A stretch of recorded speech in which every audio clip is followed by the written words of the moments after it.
A Day with Yayah. Yayah and Nikki were busy tanning deer hides, just as a rainbow glimmered across the sky. Jamesy Pookins and Lenny came to visit from next door. "My, such a memmeet," Yayah asked. "Tell me, which plants are ready in the springtime?" "Hakwu is wild rhubarb, and Seweta, wild celery," said Jamesy Pookins. "And they are pronounced Hakwu and Seweta," added Nikki. "Don't forget wild potatoes and lightning mushrooms," said Lenny. "Yayah, what are they called in our language?" "Lightning mushrooms are called Nkikakixquin, and wild potatoes are called Tatuin," Yayah answered. "Yes, you're right. Pronunciation is very important." Tatuin and Nkikakixquin, they each practiced, saying the X sound as though they were clearing their throats. "Can we come gathering with you, Yayah?" asked Nikki. "My, such a memmeet. You each have said you don't like to eat mushrooms."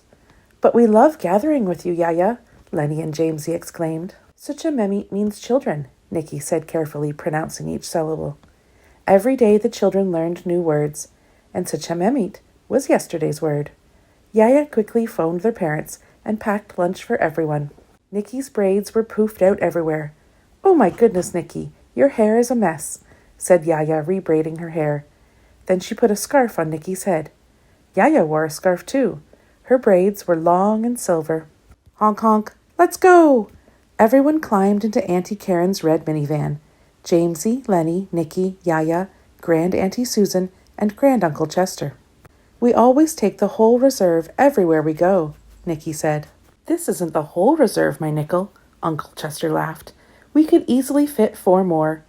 The van drove past a pond, turned down a bumpy dirt road, and stopped. The Suchamemeet were excited.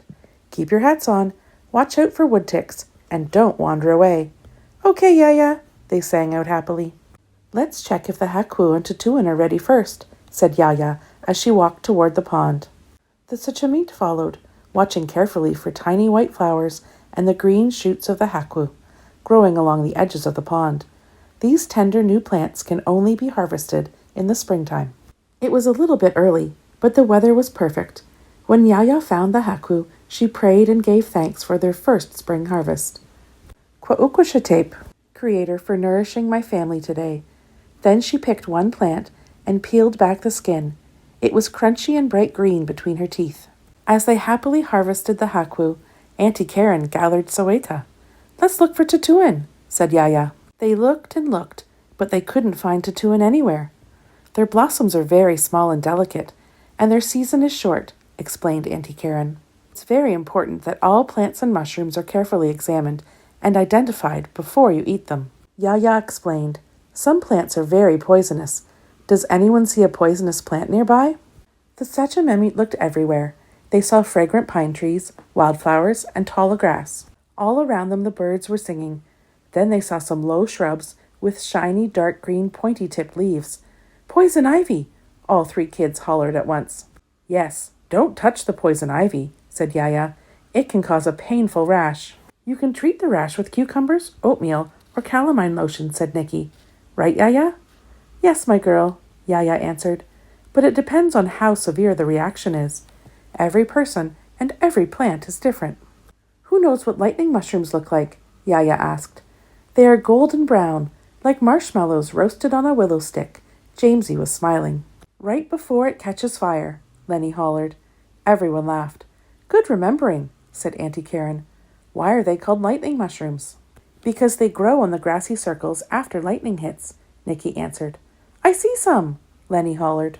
The kids raced to the spot. Each of the Sachamemeet took a pinch of tobacco for an offering. Kneeling down, they said, "Kwaukwashatep, Creator, for feeding our loved ones today." Then Jamesy sliced the base of the mushroom and held it up for everyone to see.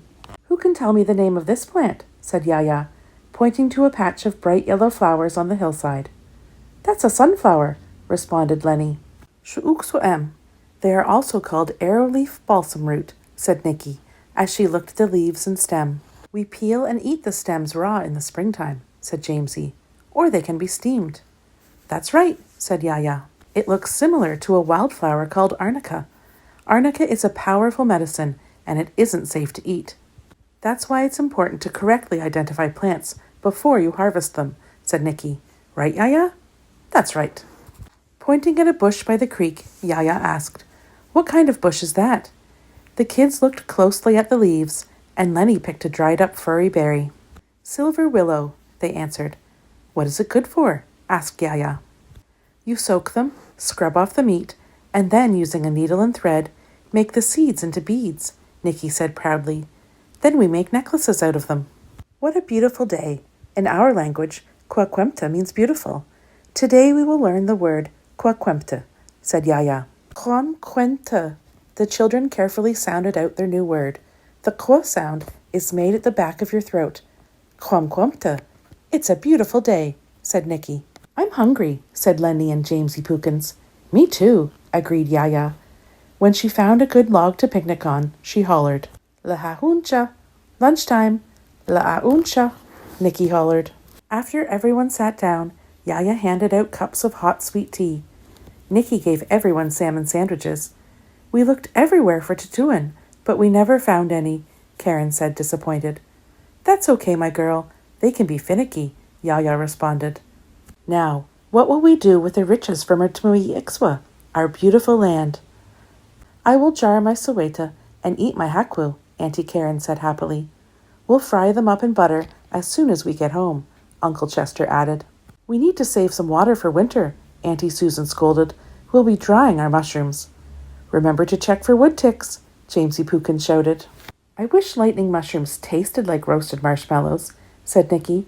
Me too, Lenny agreed, holding up the biggest golden mushroom of all. The sun shone bright and shadows danced through the red willows and cottonwood trees. An owl flew low overhead. The breeze was cool, with the warmth of spring. The Suchamemate happily gifted their elders with the food they had gathered.